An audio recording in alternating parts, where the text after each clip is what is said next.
আমরা যেমনটা দেখতে পেলাম আজকে আবারও পিছিয়ে গেল ডিএ মামলা, কি বলবেন সে বিষয়ে?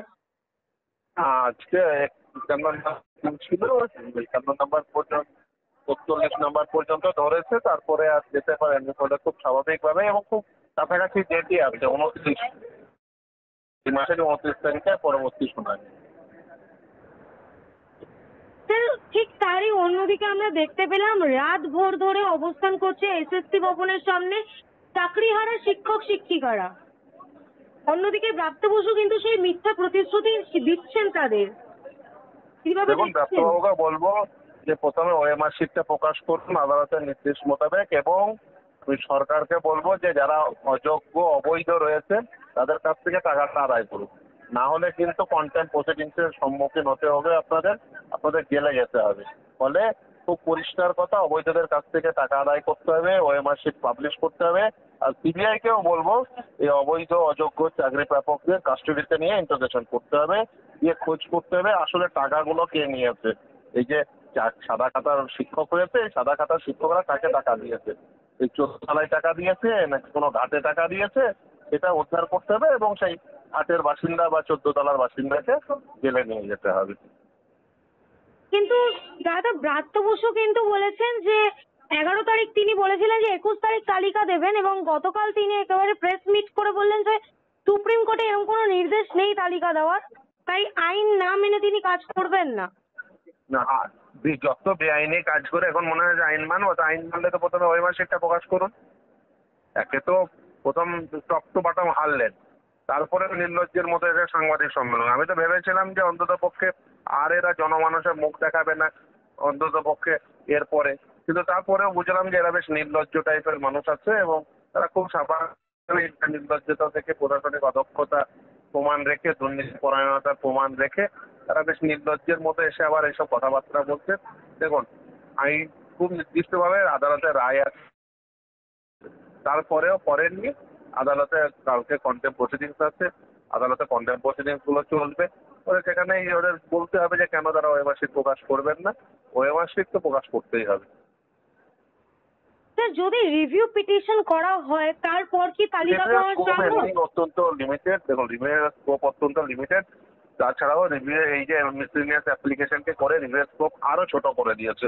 তার কারণ তারা অর্ডার কমপ্লাই করে দিয়ে, মানে অর্ডার আন্ডারটেকিং দিয়েছে অর্ডার কমপ্লাই করার, তারপরে আর রিভিউয়ের স্কোপ অত্যন্ত লিমিটেড, নেই বললেই চলে প্রায়। কিন্তু ব্রাত্য বসু কিন্তু আজকেও প্রেস মিট করেছেন এবং বলেছেন যে এমন কিছু করবেন না যাতে রিভিউ পিটিশন দুর্বল হয়ে পড়ে। লোকে আন্দোলনের সাথে রিভিউ পিটিশন দুর্বল বা সবল হওয়ার কি আছে? যে কেউ আন্দোলন করতে পারে, ওর নেত্রী আন্দোলন করলে ভালো আর অন্য কেউ আন্দোলন করলে খারাপ? যে কেউ আন্দোলন করতে পারে, আন্দোলনে কোনো অসুবিধা নেই, গণতান্ত্রিক আন্দোলন যে কেউ করতে পারে। ও এখন বিড়ম্বনায় পড়েছে বলে এটা ওটা ভুল বোঝাচ্ছে। এদের উচিত এই 31 লক্ষ ছেলে মেয়ে যারা পরীক্ষায় অংশগ্রহণ করছিল তারা প্রত্যেকের উচিত এদের কাছ থেকে বুঝে নেওয়া কেন তাই এরা এই প্রশাসনিক অদক্ষতা থেকে এবং দুর্নীতি পরায়ণতা থেকে এতগুলো 31,21,175 জনকে কেন প্রতারণা করলো এই সরকার। 31,21,175 জনের সঙ্গে প্রতারণা করেছে। দাদা, অন্যদিকে একেবারেই মুখ্যমন্ত্রী আজকে একটি সভায় গেছিলেন এবং সেখান থেকে তিনি বললেন যে আপনাদের তো সরকার বেতন দিচ্ছে, আপনারা সরকারের বিরুদ্ধে কেন আন্দোলন করছেন? যারা চাকরি খেয়েছে তাদের বিরুদ্ধে আন্দোলন করুন। ও ও বোঝাচ্ছে যে বেসিক্যালি কোনোভাবে এটাকে করতে হবে, ডাইভার্ট করতে হবে। চাকরি তো গেছে কিসের জন্য? দুর্নীতি করেছে বলে, মমতা ব্যানার্জি দুর্নীতি করেছে বলে, ও টাকা নিয়েছে বলে। মমতা যেহেতু টাকা নিয়েছে তাই এই পরিস্থিতি।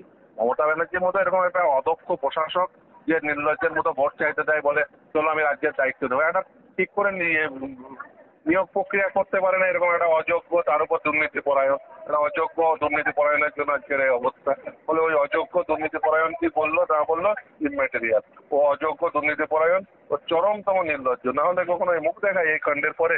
আমি তো ভেবেছিলাম অন্তত পক্ষে ওই অযোগ্য নির্লজ্জটা অন্য কিছু করবে, অন্তপক্ষে পদত্যাগ করে দেশত্যাগ করবে। আপনারা তো বারংবার কোর্টে গিয়ে তিল খাচ্ছেন, আবার 32,000 চাকরির মামলা করে এসছেন। ও মামলা অনেক দিন থেকে চলছে, ও জানে না। ও আরো অনেক মামলা আছে, ও বোধহয় জানে না। বেসিক্যালি ও যতগুলো দুর্নীতি করেছে, ও যত দুর্নীতি করবে মামলা করে ওকে তত এক্সপোজ করবো। ও ভেবেছিল দুর্নীতি করবো, তো ওই বিশ্বাসে ছিল যে সরকারি ব্যবস্থা মানে সরকার মানে ও যে যা ইচ্ছা তাই করতে পারে, সরকারে বসে আইনের মোতাবেক সরকার চলবে, আইনের শাসন হবে। দুর্ভাগ্য হলো আইনের শাসনে শব্দবন্ধের মানে কি ও বোঝে না, সেই জন্য আজকে এই অবস্থা। এবং ওকে আইনের শাসন বুঝিয়ে দেওয়া হবে। আইনের শাসন না করলে কি হয়, তো প্রতিটি স্বৈরাচারী শাসকের শেষের পরিণতি যা ছিল, মমতা ব্যানার্জির শেষের পরিণতি তাই হবে। দাদা আপনারা কথায় কথায় কোর্টে চলে যান, আপনারা কি ভোট চান না? শুধু পিল খান আর পিল করেন। তো ও জানেই না বেসিক্যালি পিল কি, রিপ্রেশন কি, ও জানে না, বোঝে না বেসিক্যালি। ও যে বললাম অদক্ষ, তো আমি আইনজীবী, আমি আদালত যেমন কোথায় যাবো? ওর ওর মতো চুরি করবো নাকি? আমি আইনজীবী আদালতে যাবো, সেটাই স্বাভাবিক। এবং ও চুরি করলে ওকে এক্সপোজ করবো, সেটাই স্বাভাবিক। আর ও চুরি করেছে, ওকে এক্সপোজও করবো। দাদা আমার একেবারে শেষ প্রশ্ন, আপনারা যে এই বারংবার মামলা করছেন, রাজনীতি করতে গেলে কি শুধু দানবিক রূপটাই থাকে? মানবিক রূপটা কোথায় যাবে?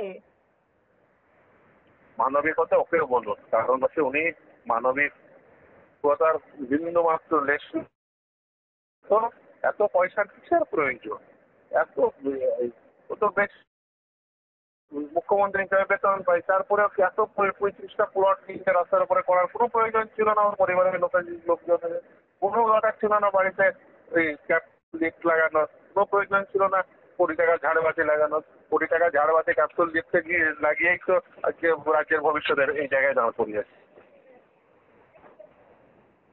দাদা আমরা দেখলাম আজকে ব্রাত্য বসু প্রেস কনফারেন্স থেকে বলছেন যে মুখ্যমন্ত্রীর ওপর আস্থা রাখুন। মুখ্যমন্ত্রীও যেখানে গেছেন সভা করতে, সেখান থেকে বলছেন আমি ওর ওপর আস্থা রাখলে কি হয় সেটা তো ও দেখে নিয়েছে। এই 31,21,175 জন মানুষ তো দেখে নিয়েছে। ওর ওপর আস্থা রাখলে চাকরি চলে যায়, তাহলে ওর ওপরে আস্থা আর রাখবেন না। ওকে এখন যা করার, যে প্রতিটি স্বৈরাচারী শাসকের শেষের পরিণতি যা করার সেটা করুন। এবং তাকে যারা যারা আপনাদের তো এমনি মাইনের টাকা ফেরত আসছে বলে, আপনারা যে টাকা ঘুষ হিসাবে দিয়েছিলেন তৃণমূলের নেতা নেত্রীদের, সেই টাকা তাদের কাছ থেকে কড়াই গন্ডায় বুঝে নিন। কিন্তু মুখ্যমন্ত্রী তো একেবারে বললেন যে আমি কলকাতায় থাকলে এই অবস্থা হতো না, আমি সব ঠিক করে দিতাম। তাহলে কি পুরোটাই আইওয়াস বলতে পারেন? ওকে বলুন যেন আমাদের এখন নজর রাখতে হবে, ও যেন কলকাতা না ছাড়ে, ওর কালদিঘাটের বাড়ি না ছাড়ে। তার কারণ যে কোনো সময় এই যে অবস্থা চলছে, আর 2-4 মাসের মধ্যে যে কোনো সময় ও দেশত্যাগ করতে পারে। ফলে আমাদেরকে গভীরভাবে ওকে নিরীক্ষণ করে রাখতে হবে। আমি সকলকে বলবো ওকে গভীর পর্যবেক্ষণে রাখতে হবে, যাতে কোনোভাবেই পশ্চিমবঙ্গ ত্যাগ করতে না পারে। কারণ ওর হাত দিয়েই আমরা টাকা আদায় করাবো, অযোগ্যদের প্রত্যেকের টাকা ওর হাত দিয়েই আদায় করাবো। কারণ ওই তো এই দুর্নীতি করেছে, ফলে ওর দুর্নীতির শেষ পরিণতি ওকে দেখিয়েই ছাড়বো।